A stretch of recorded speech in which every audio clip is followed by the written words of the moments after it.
अब यहाँ पे इंपॉर्टेंट क्या है, इंपॉर्टेंट शेप नहीं, इंपॉर्टेंट है कि वॉल्स का क्या सिचुएशन। वॉल्स जो सारी है वो वर्टिकल है, यानी कि अगर एक सर्टेन वॉल्यूम ऑफ लिक्विड हमने लिया तो इस लिक्विड के ऊपर वेट लगेगा, नीचे ग्रेविटेशन फोर्स लगेगा, वेट लगेगा, ठीक है। अब ये देख सकते हैं कि लिक्विड जो है वो इक्विलिब्रियम रहेगा, है कि नहीं, ठीक है। इस लिक्विड का कोई भी एक्सेलरेशन नहीं हो रहा है, ये इक्विलिब्रियम में है इस कंटेनर के ऊपर, यानी कि इसके ऊपर नेट फोर्स क्या होना चाहिए, जीरो होना चाहिए, ओके। अब जो वेसल है वो उस लिक्विड के ऊपर फोर्स कैसे लगा रहा है, सबसे पहले तो जो बेस है, ठीक है, जो लिक्विड, जो इस वेसल का बेस है वो इस लिक्विड के ऊपर एक ऊपर फोर्स लगाएगा, ठीक है। और इस केस में फोर्स कैसे लगता है, फोर्स हमेशा लगता है perpendicular to the surface. Liquid के ऊपर फोर्स कैसा लगता है, लिक्विड फोर्स कैसा लगाता है, हमेशा perpendicular to the surface, correct, okay. अब ये जो वॉल्स है वो कैसे हैं, ये वॉल्स परपेंडिकुलर है, यानी कि ये लिक्विड के ऊपर फोर्स किस डायरेक्शन में लगाएंगे, इस डायरेक्शन में लगाएंगे, ठीक है, हर तरफ से, ठीक है, सिलिंड्रिकल कंटेनर है तो फोर्स कैसा लगेगा, हर तरफ से लगेगा। क्या ये सिचुएशन सिमेट्रिकल है, ये जो एक यूनिफॉर्म क्रॉस सेक्शन का कंटेनर हमारे पास वर्टिकल वॉल्स है, तो ये जो वॉल्स इसके ऊपर फोर्स लगाएंगे वो सिमेट्रिकल होगा कि नहीं, ठीक है, वो बिल्कुल सिमेट्रिकल होगा, यानी कि ये जो सारे फोर्सेस हैं वो एक दूसरे को कैंसिल आउट करते चले जाएंगे, ठीक है। ये सारे फोर्सेस जो इस लिक्विड के ऊपर एक्ट कर रहे हैं इस कर्व सरफेस पे, वो सारे फोर्सेस क्या होंगे, इसको कैंसिल करते चले जाएंगे। इसका मतलब क्या है कि ये जो F1 है वो किसके बराबर हो जाएगा, ये वेट के बराबर हो जाएगा, सिर्फ ये बेसिकली किसको काउंटर कर रहा है, किसको बैलेंस कर रहा है, वेट को बैलेंस कर रहा है, करेक्ट। अब सेम कहानी यहाँ पे भी रिपीट होगी। अब इसको हमने एक नए कंटेनर में रख दिया, ठीक है, एक नए कंटेनर में हमने लिक्विड रख दिया। अब इसके ऊपर भी क्या करेगा, वेट एक्ट करेगा, जो बॉटम इसके ऊपर फोर्स लगाएगा उसको कह लेते हैं F2। अब यहाँ पे भी वॉल्स कैसे हैं कंटेनर के, परपेंडिकुलर है, यानी कि इसके ऊपर जो फोर्स लगेगा वो भी कैसा लगेगा, परपेंडिकुलर लगेगा हर साइड से। और सिमेट्रिकल सिचुएशन है, यानी कि ये फोर्सेस भी एक दूसरे को कैंसिल आउट कर देंगे, तो बचेगा क्या, F2 is equal to W बचेगा, यानी कि ये भी क्या बैलेंस कर रहा है, सिर्फ वेट बैलेंस कर रहा है, ठीक है। तो सेम लिक्विड को उठा के हमने इसमें डाल दिया तो वेट ही तो बैलेंस हुआ है, यानी कि हमारा आंसर क्या होगा, F1 is equal to F2। हमारी बात समझ में, ठीक है। लेकिन अगर वेसल कुछ ऐसा होता तो सिचुएशन डिफरेंट हो जाती, ठीक है। अगर वेसल कुछ ऐसा होता तो जो फोर्स लगता वो परपेंडिकुलर लगता, तो इस फोर्स के जो हॉरिजॉन्टल कंपोनेंट्स हैं वो तो कैंसिल आउट हो जाते, लेकिन वर्टिकल कंपोनेंट्स सर्वाइव कर जाते। उस केस में कहानी कुछ और बदल जाती। तो आप इस सेशन के बाद इस सिचुएशन के बारे में भी सोचिए, हालांकि इसके ऊपर क्वेश्चन नहीं है, बट इस सिचुएशन के बारे में भी सोचिए कि इस सिचुएशन को आप कैसे डील करेंगे। ऑलराइट, सो हमारा क्वेश्चन सॉल्व हो गया है, F1 is equal to F2 हमारा आंसर है, तो ऑप्शन डी हमारा करेक्ट ऑप्शन होगा। ऑलराइट, सिंपल क्वेश्चन से स्टार्ट किया हमने, नेक्स्ट क्वेश्चन पे चलते हैं। An open-ended U-tube of uniform cross-section area contains water density 1 gram per centimeter cube, ठीक है, वाटर है 1 ग्राम per centimeter cube पे, standing initially 20 centimeter from the bottom of each arm। यानी कि सिचुएशन कैसा है कि ये जो हमारे पास U-tube है, पहले इसमें सिर्फ वाटर भरा हुआ था। मैं अच्छी ड्राइंग बनाने की कोशिश कर रहा हूँ, हालांकि ये मेरे लिए थोड़ी डिफिकल्ट है, ठीक है। तो क्या था सिचुएशन, पहले इधर भी 20 सेंटीमीटर था और इधर भी 20 सेंटीमीटर था और ये पूरा पानी भरा हुआ था उसमें, ठीक है। उसके बाद हमने क्या किया, उसके बाद हमने immiscible liquid of density 4 gram per centimetre cube is added on one arm until a layer of 5 centimetre high forms. तो किसकी बात हो रही है, इस लेयर की बात हो रही है, ठीक है। अब ये डाल दिया तो ऑब्वियसली पानी क्या होगा, थोड़ा शिफ्ट कर जाएगा। तो ये लेयर डालने के बाद पानी का और इस लिक्विड का ये सिचुएशन है। हमें पता करना है कि what is the ratio H2 upon H1। Diagram में H2 और H1 मार्क्ड है, तो हमें निकालना है H2 और H1 का रेशियो। तो इस क्वेश्चन के बारे में सोचिए, कि कॉन्सेप्ट के बारे में सोचिए, अटेम्प्ट कीजिए, फिर डिस्कशन करते हैं।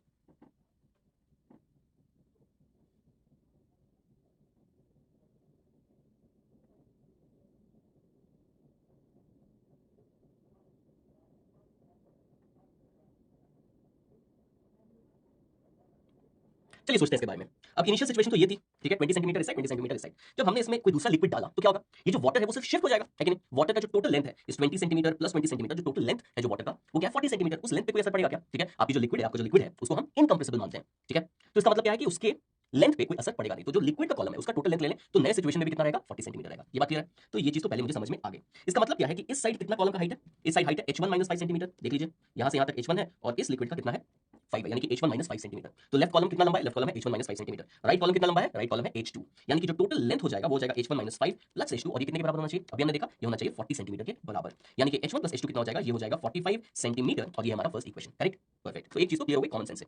अब दूसरी चीज हमें क्या देखनी है कि कॉन्सेप्ट क्या अप्लाई करें। अब यहाँ पे हमारे पास स्टैटिक लिक्विड है, तो हम क्या अप्लाई कर रहे हैं, हाइड्रोस्टैटिक्स।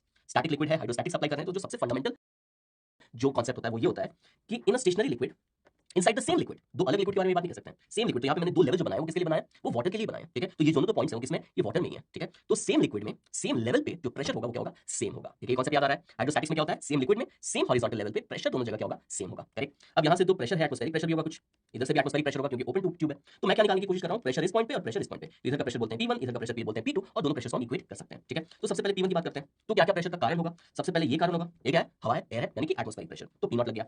प्लस ये जो कॉलम है लिक्विड का ये प्रेशर लगाएगा, और ये कितना प्रेशर लगाएगा अपने को पता है यार, रो जी एच।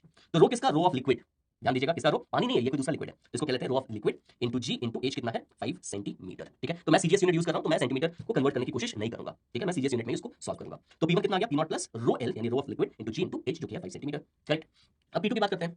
तो ये जो हाइट है ये हाइट कितनी है, ये निकाल सकते हैं क्या, ये हाइट कितनी है, ये टोटल हाइट कितनी है, ये टोटल हाइट है H2।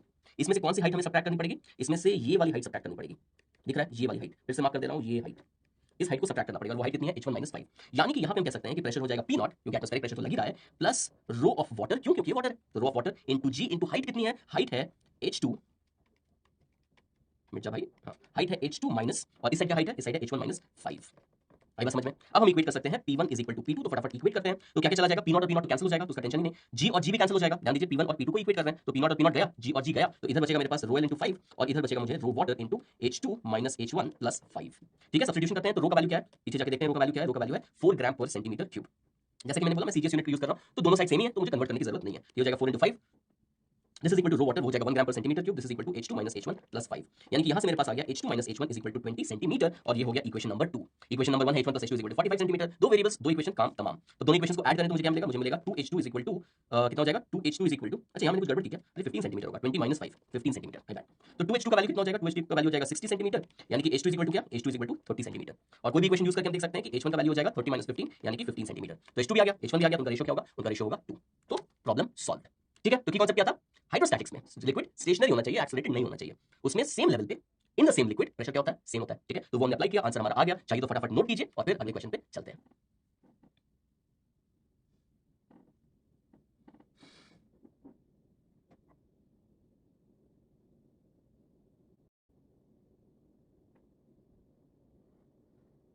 Alright done. ठीक है, तो ये हो गया हमारा ऑप्शन, आ गया ऑप्शन सी 2:1। और अब चल सकते हैं नेक्स्ट क्वेश्चन पे। A cone of radius r and height h is hanging inside a liquid of density rho by means of a string as shown in the figure. ठीक है, the force due to the liquid acting on the slant surface of the cone is interesting question. तो मुझे ये पूरा liquid क्या force लगा रहा है उससे मतलब नहीं है, मुझे मतलब है ये लिक्विड जो स्लांट सरफेस है, ये जिसका स्लांट सरफेस है, इसके ऊपर क्या फोर्स लगा रहा है, इसमें मैं इंटरेस्टेड हूं। ठीक है, तो इस क्वेश्चन के बारे में सोचिए, हिंट देता हूं, हिंट बॉयंसी के ऊपर है। ठीक है, ऑब्वियसली एक ऑब्जेक्ट है जो लिक्विड में इमर्स्ड है, तो उसके ऊपर बॉयंट फोर्स तो लगा होगा ना, तो इससे रिलेटेड है बॉयंसी से। बॉयंसी क्या होती है, बॉयंट फोर्स क्या होता है, उसके बारे में सोचिए, अटेम्प्ट कीजिए, फिर इसका डिस्कशन करते हैं।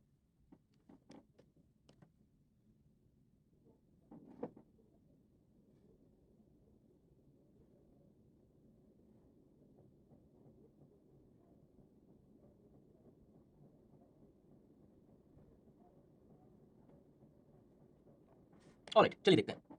अब ये जो ऑब्जेक्ट है इसके ऊपर फोर्स क्या क्या लग रहा होगा। ठीक है, मैं किस फोर्स में इंटरेस्टेड हूं, मैं बॉयंट फोर्स में इंटरेस्टेड हूं। ठीक है, तो एक तो नीचे से फोर्स लग रहा होगा, मान लेते हैं इसको कह लेते हैं F। ठीक है, बॉटम से, चलो B कह लेते हैं F, या कंफ्यूजन हो सकता है तो सिंपली F कहते हैं। ठीक है, जो बॉटम पे फोर्स लगा होगा वो हो जाएगा F। ठीक है, अब क्या है कि ये सारे पॉइंट्स के ऊपर भी फोर्स लगेगा, जो स्लांटिंग सरफेस है, जो स्लांटेड सरफेस है उसके ऊपर भी फोर्स लगेगा। और फोर्स हमेशा लिक्विड कैसा लगाता है, परपेंडिकुलर टू द सरफेस, है कि नहीं, और कितना, प्रेशर मल्टीप्लाई बाय एरिया, है कि नहीं। ठीक है, यानी कि इसके ऊपर जो फोर्स लगेगा वो कैसा लगेगा, ऐसा लगेगा। ठीक है, इस पॉइंट के ऊपर भी जो फोर्स लगेगा वो कैसा लगेगा, ऐसा लगेगा। ठीक है, ऐसा स्लांटिंग लगेगा। तो हम क्या कर सकते हैं, और ये सारे पॉइंट्स पे लगेगा, है कि नहीं, ये सारे पॉइंट्स पे लगेगा।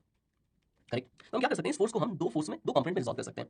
इसको क्या लेते हैं FH, इसको क्या लेते हैं FV, यानी F हॉरिजॉन्टल और F वर्टिकल। तो सिमेट्रिकली इसको भी हम रिजॉल्व कर सकते हैं, F हॉरिजॉन्टल और F वर्टिकल में कर सकते हैं कि नहीं, कर दिया। ओके, अब मुझे क्या दिख रहा है कि ये सिमेट्रिकल सिचुएशन है, ये जो कोन है ये सिमेट्रिकल सिचुएशन है, यानी जो सारे हॉरिजॉन्टल फोर्सेस हैं, हर तरफ से जो हॉरिजॉन्टल फोर्सेस एक्ट कर रहे होंगे वो एक दूसरे को कैंसिल आउट कर देंगे। यानी कि सिर्फ कौन सा कंपोनेंट बचेगा, सिर्फ वर्टिकल कंपोनेंट बचेगा, है कि नहीं। यानी कि मैं बोल सकता हूं कि इसके जो स्लांटिंग सरफेस पे, इस कोन के स्लांटिंग सरफेस पे जो फोर्स लगेगा वो फोर्स क्या होगा, वो फोर्स होगा FV।